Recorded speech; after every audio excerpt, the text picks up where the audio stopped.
As promised in the last video, we're going to go through my color grading process for this footage. Now, if you didn't see the last video, you should probably check that out first. I'll put the link here in the top right corner. But let me show you how I got this look. Okay, so let's turn off everything here. We'll start from scratch. This is direct from camera, this shot here. Just quickly look at that. Actually, I have an adjustment clip on this as well because I added a little more contrast. Let me just disable this. Okay, so this is actually what we got from camera. As you saw, I boosted the color a little bit and just created a little contrast in that adjustment layer. So without that, this is direct from camera. Now on the first node, basically what I normally do is just do a quick balance because, you know, maybe it was a little overexposed, underexposed. This was pretty much dead on for what I was going for. But you'll see here in the highlight section, I've rolled back a little bit of the highlights. I always do that. This to me gives you a little smoother filmic type look. That's one thing about video that's a dead giveaway is when your highlights spike. We talked a little bit about that before, but even in color grading, if you allow your highlights to really get boosted and you say, oh, that looks great because it's really defined, but it's kind of a dead giveaway that it's video. Well, we all know it's video now, but it just gives it that digitized look. I like more of an organic film-like look. Anyway, so that's what I do. I roll that back. Don't pay attention to the specific numbers here. Basically here, if I reset this, I'll bring in the highlight over here. I'll just reset this and you'll see. It's just a really harsh line here, so I'm just dialing it back just to create a little more graduation into the highlight there. As far as those settings go, that's pretty much all I did here. I did kick up the temperature just slightly warmer, so 100 is not a big deal there, but it is a little warmer. Now on the next node, this is where we apply the LUT.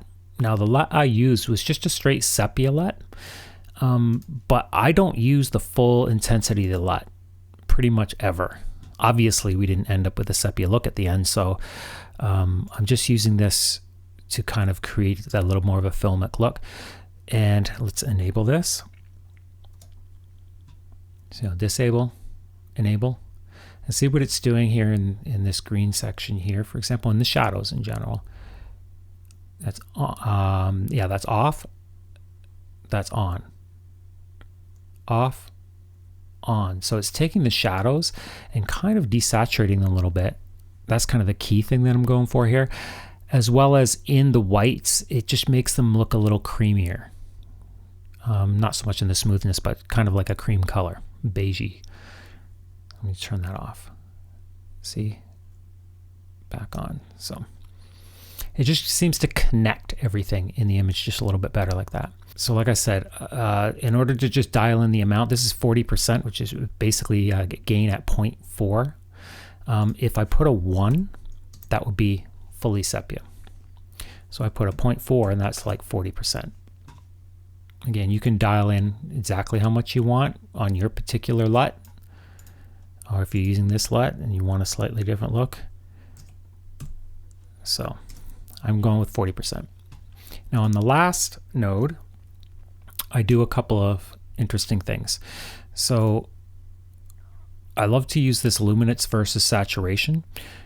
Almost at the midpoint, I start to remove color going in from shadow into the blacks. So there's still color in the shadow all the way. As soon as we get to pure black, there's zero color. So you're getting just black. It's just an effect that I really like. It cleans up your blacks so that there's no color information in them. And that, again, that looks a little more filmic. It just gives you a cleaner look, I find. And up on the highlights, over here on the far right is pure white. And as you'll see, I haven't done as gradual of a slope going into my whites because I actually want this kind of cream color to show up in my whites. And that is pretty much it for this look. Now I'll go and re-enable this adjustment clip. And take a look at what it's doing there. So I'll turn it off and turn it back on. So I'm just boosting the colors, and that kind of takes away from the look a little bit. So, but it does bring it back to a little more of a natural color. So it's kind of somewhere in between what we started with. And you know, with the slightly boosted colors. And it just introduces a tiny bit more contrast in the lower region. I did not add contrast in the high area. So it just makes everything, you know, your shadows just look a little deeper without crushing the black still. And I can show you, I'll leave it on. Let me just show you the node for that. This is the node here for the adjustment clip. And I think we have it here. Yeah, you see this slight slope down here? That's pretty much what we're doing with this.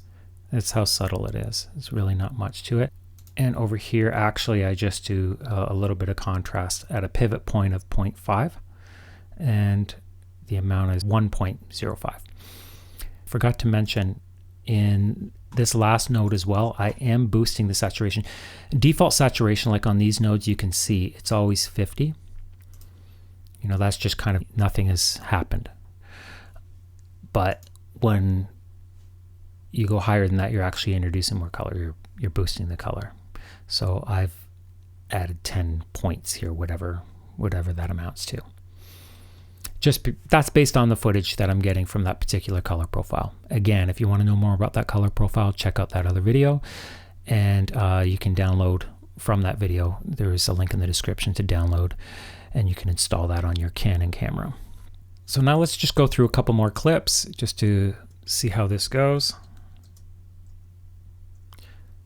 Turn all of these off. First node, like we said, I'm just rolling off the highlights a bit. Second node, I am adding the LUT, and here I click on this little icon here, and then I'm going to the key output and putting 0.4, and that's how I come up with that. And then at the last node, the main thing is on these curves adjustments. I'm doing luminance versus saturation, sloping off the black, and doing a much sharper slope here in the highlights to remove, see, luminance versus saturation. So it's as it gets darker, it's removing saturation, and as it gets really white, it's removing saturation. So that's that. Now let's take another one. Like, let's say this one. I'm going to delete all these nodes, and we'll just recreate this real quickly from scratch. Okay, Option S, that creates that new node there. And then, so I need 3 nodes. I'll just create all 3 nodes. And on the first one, I'm just going to roll off my highlights again. And these ones, for the most part, I mean, I'm not just always going with that 0.09, but you know, you want to look at the image and see what it's doing. So what I'm looking at here is this crazy highlight right here. I'm trying to see which one I disable or I kill this highlight adjustment. It really goes bright, and it's just a little sharp there, so I want that to roll off just a little better. I'm all about this highlight roll off. Okay. So that is pretty much it for that one. And the second node, I am going to, I'm going to take my Sepia LUT, drop it on there. Then I'm going to go to the key output and go 0.4. Right, so now let's just disable everything and re-enable. You can see what's happened so far. Check out the green and the white. I'm going to enable now. See, so it warms up the white a little bit, and the green just gets a little darker as well. And then on the last node, we've got that slope we're going to do. I hold shift and then click it, so because see, if I don't, on this one it's not too bad, but sometimes wherever I click it kind of jumps and does this, and then I got to try to get it on the line again. So I'll right click, it gets rid of the dot. Left click, and it will, assuming you have a 2-button mouse, it will put the dot on there. But I like to hit shift, and that way I know the line's not going to jump on me for that. So I click there, and then I grab this one that's already there, and I just slope it down to the black. And up here, you know, 2.5, 3 over, maybe just 2 over. Shift, click, and then no shift, just regular left click, and I drag that down. And that gives me that effect. Now let me just disable just that node to see if we can even see it in this one. It's off, on. So actually one area, look at this red light here. Or it's not a light, it's a reflector. It's on now. The node is on. So now let me disable that effect. See, because in video a lot of times colors are pushed too much, certain colors, especially greens, I find. And because our sepia took care of this green, it's not as apparent in this, but like where you have a lawn or, you know, trees and that sort of thing, I'll notice that as well. Getting into the shadows, you want them to it just looks a little richer and a little more like film, I find. So that's off. So that's the natural red there. Again, still after the sepia thing and the original adjustment of highlight roll off. But now I'll re-enable this, and you can just see it gets a little darker. But depending what colors are in the scene and what you're shooting, you'll see different things. But it definitely makes a difference. Off and on, yeah. A lot of times I'll see it under a vehicle. The shadow will change dramatically, but the way this was shot and with that color profile, it didn't seem to be too noticeable there in this particular shot. In another shot may be different. So anyway, we just did this one completely from scratch, and other than our LUT, and you could substitute that LUT for any LUT really. I'm going to try another one. Say this one, for example. Let's drop that on there instead. Let's see what the full... See, I just find right in here, it's just doing something I'm not liking. It's very video, very high contrasty. So I keep saying high contrasty. It's not a very masculine phrase, but anyway, put 4. 3 or 6. So you can see as soon as it up in here, I just find the higher numbers I'm not a big fan of. So if I go, actually go back to say 0.2, it tames it. It's not too bad. When you go 0.8,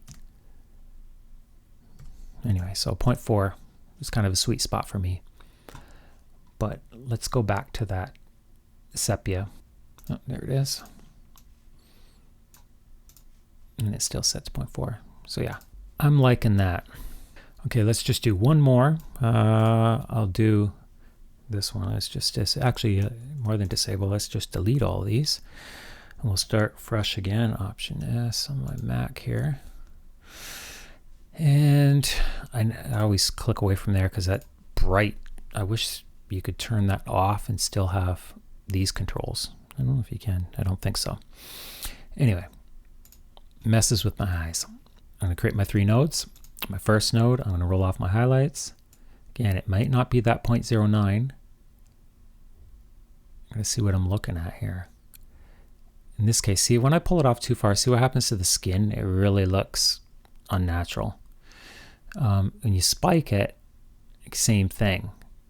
You know, even if I pull it up, like a lot of people would either use it just by doing contrast. All right, as you can see, it does something similar. I'll put that back to 1. Reset the highlight again. See, going up, I'm not a fan of. I always want to roll it off. And here, there's nothing. There's no like super bright clouds in the background, but that's normally where you would notice it. So let's reset that. We're back. This is what the file was to start, and I'm just going to roll off a little bit. And I think that 0.09 is probably going to do it. It's just I'm paying attention to this skin and making sure it doesn't get that kind of weird flat look like when I pull it down here. Right? One more time. 0.09. Okay, and we'll put the sepia LUT. Drag, drop. We'll modify the key output on that. So we'll do a 0.4 like last time. And finally, we'll do our luminance versus saturation. We'll roll off.